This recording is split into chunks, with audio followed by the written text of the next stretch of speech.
Hey, welcome back to No Hype Beer Reviews. Unless it's your first time, then welcome. Please consider subscribing. If you do, hit the notification bell, get all the updates. We're excited for today's video. The beer's courtesy of Ross. Thanks so much, Ross. I really appreciate it. I've had beers from this brewery, and it's a brewery I think is, they make good stuff. It's called the Brewing Projekt. Projekt has a K, so you know they're hip and cool. And it's called Orange Drink. Imperial Sour Ale with Mandarin Orange and Marshmallow flavor. What is marshmallow flavor made of?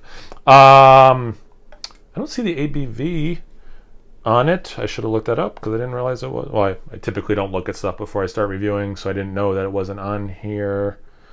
Yeah, and they're out of Wisconsin. So I'm really thirsty. It's one of the reasons I'm really excited to try this. I filmed them out of order. If you're watching this the day I posted this video, tomorrow I'm bringing back Thursday's Thirsty Thoughts, and I just did I think it was 12 minutes of talking with nothing to drink, so I'm super thirsty, which is making me even more excited for this beer. So thanks again, Ross, man. I'm really excited for it. Haven't had a beer like this ever? I don't know. We'll see. Oh, okay. Not what I was anticipating it looking like. It's almost like a, I don't know, tang color. I mean, it's definitely orange drink. I get it, yep. Oh my goodness, dirty glass. Yeah, and it's interesting. When I was pouring it, it had more of that tang color, but then once it's in the glass, and I think the lighting, it might look more orange the way you're looking at it, but because it's so thick, that it's almost brown in the center because of the lighting and what I'm seeing from this angle.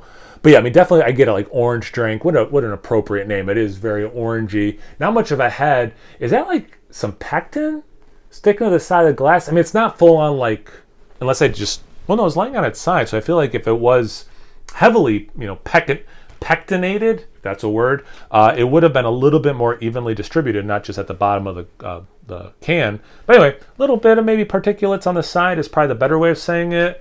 A little bit of legs, not a lot of lacing. Yeah, I've definitely seen some orange bits. Okay.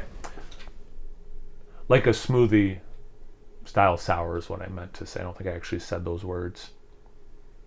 Let's get into the aroma.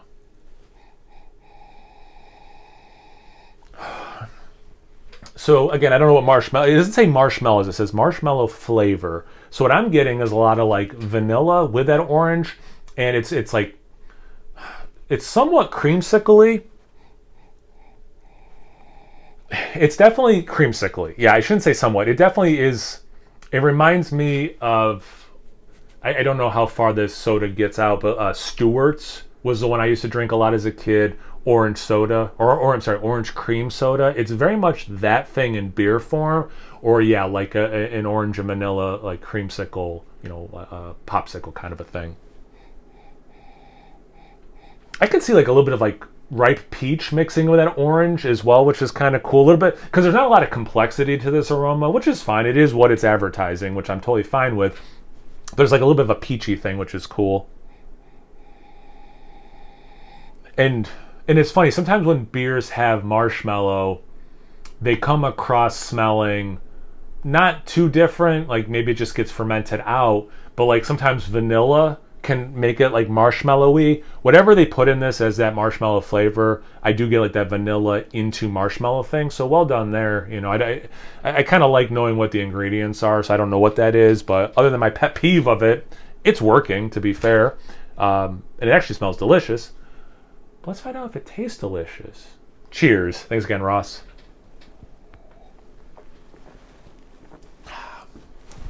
Yeah, I can rock that. Yeah, I can rock that.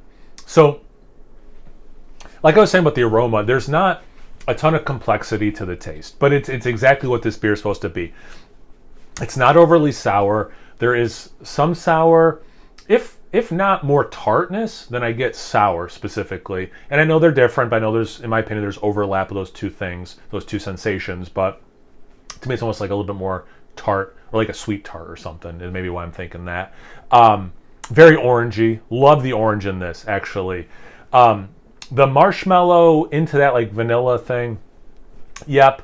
There is a nice mouthfeel to it. The body's is good and all that.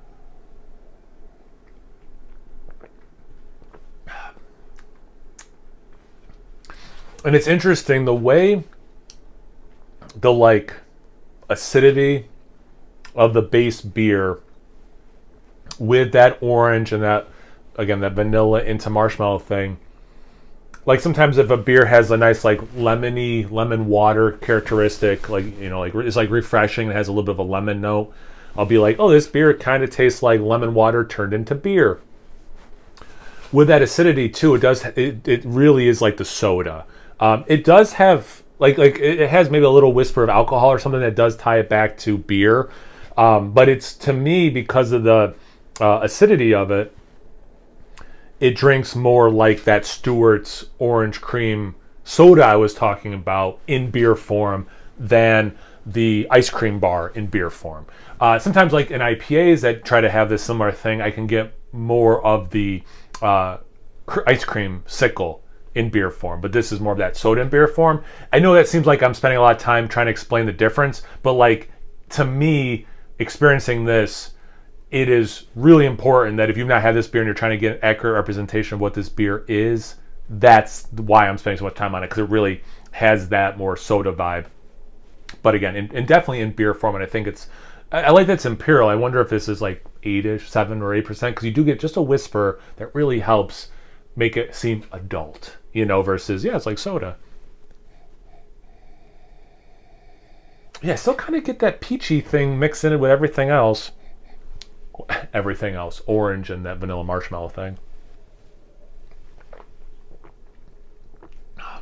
On the taste, I'm not getting that peach though. It really is, yeah.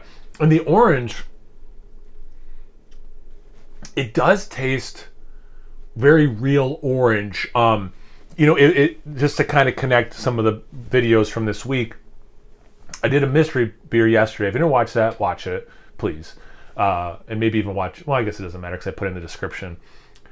Or, yeah, the title, I mean, of the video.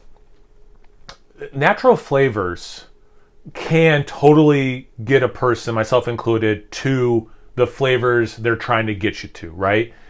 But at least for me, and I don't think I'm the only one, natural flavors, or artificial for that matter, don't always get you to that flavor that they're trying to.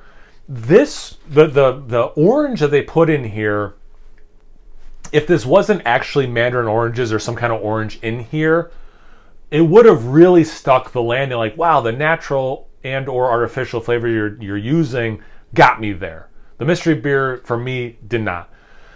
Let's take it, though, to the marshmallow flavoring. Again, I don't know what they're using for marshmallow flavoring, but like that does bring me to that flavor. So well done using the real fruit, because I think that was the right move for this beer. But again, if you had put marshmallows in this, I think it would have just been a little bit sweeter. I don't know if you would have gotten an actual marshmallow taste. So although I'm not the biggest fan always, especially when I don't know what they mean by natural or artificial flavors, the flavor they were going for, what I think they were going for anyway, this delivers on. So it took me all that time to say they did this very well, to have the beer taste how I think they intended it to based on the name and what's in it. And to me, that's very high praise, and I hope it's coming across that way. But yeah, and it's also in this, like I was saying at the beginning of the review, like I was just really thirsty from talking for a while. I typically, like when I'm teaching, I take a lot of sips of water or coffee as I'm talking, if I'm like doing notes or something. So I'm used to, if I'm talking for a while, taking sips of something. So I was like super thirsty, and this is very thirst quenching. So I really appreciate that aspect of it as well. And it's just tasty. So yeah, Ross, man, awesome beer to try. Really appreciate the opportunity. So thank you, seriously, again, thank you so much. Have you guys had this beer before? Have you had a beer that kind of sounds like it's similar to what these guys are going for? Anything related, comment section below. Let's get a conversation going. Once you're done doing that, make sure you check me out on Instagram and Untapped. It's No Hype Beer Reviews at both those places. So please like, comment, subscribe, and most importantly, imbibe. Cheers, everyone.